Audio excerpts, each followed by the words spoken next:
ఓయ్ కొత్త పెళ్లి జంటలు, పెళ్లి బాగా జరిగిందా? కార్తీక మాసం అయిపోవచ్చింది. పెళ్లిళ్ళ సీజన్ కూడా అయిపోవచ్చింది. పెళ్లి ఖర్చు బాగానే వచ్చింది అనుకుంటా కదా. ఒక 1 or 2 months లో మీరు ఘనంగా చేసుకున్న పెళ్లిని అందరూ మర్చిపోతారు. అండ్ మీరు వేసుకున్న దండలు వాడిపోయి ఎక్కడికో వెళ్ళిపోతాయి. అండ్ మీరు వేసుకున్న కాస్ట్లీ కాస్ట్యూమ్స్ వచ్చి ఎక్కడో మూలకు పడిపోతాయి. శాస్త్రీయంగా మంత్రాలతో కట్టిన నల్ల పూసలు, పసుపు తాడు, పండ్ర కొమ్ము అన్నీ కూడా 11 రోజుల తర్వాత ఎక్కడికో వెళ్ళిపోతాయి. పెళ్లిలో మనకి ఇంత కళని, ఆనందాన్ని, అందాన్ని తెచ్చిన వాటిని గాలికి ఎందుకు వదిలేయాలండి చెప్పండి?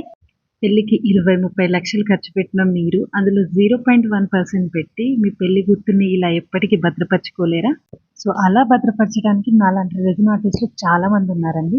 నా దగ్గరనే కాదు, ఇంకే రెజిన్ ఆర్టిస్ట్ దగ్గరైనా సరే ఇలా మీ పెళ్లి గుర్తుల్ని ఫరెవర్ చేసుకోండి. ఎందుకంటే ఒక 5-6 years బ్యాక్ నా పెళ్లి టైంలో ఇలాంటి రెజిన్ ఆర్ట్స్ అనేవి ఏవి కూడా లేవు. సో అందుకే చెప్తున్నా, మళ్ళీ రిగ్రెట్ అవ్వద్దు మనం. అండ్ ఈ ఫ్రేమ్ విషయానికి వస్తే ఇది నాకు కడప నుంచి వచ్చిందండి ఆర్డర్. ఒకటి కాదు, రెండు కాదు, నన్ను నమ్మి 3 ఫ్రేమ్స్ ఇచ్చారండి ఈ క్లయింట్ నాకు. రీసెంట్ గా వాళ్ళ ఇంట్లో 2 పెళ్లిళ్ళు జరిగాయి. వాళ్ళ అన్నయ్యది ఒకటి, వాళ్ళ అక్కదొకటి. వీటి రెండింటితో పాటు ఒక స్మాల్ ఫ్రేమ్ కూడా చేయించారు వరమాల.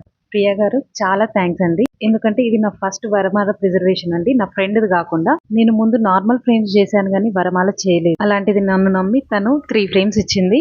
సో నేను అంతే జాగ్రత్తగా చేశానండి.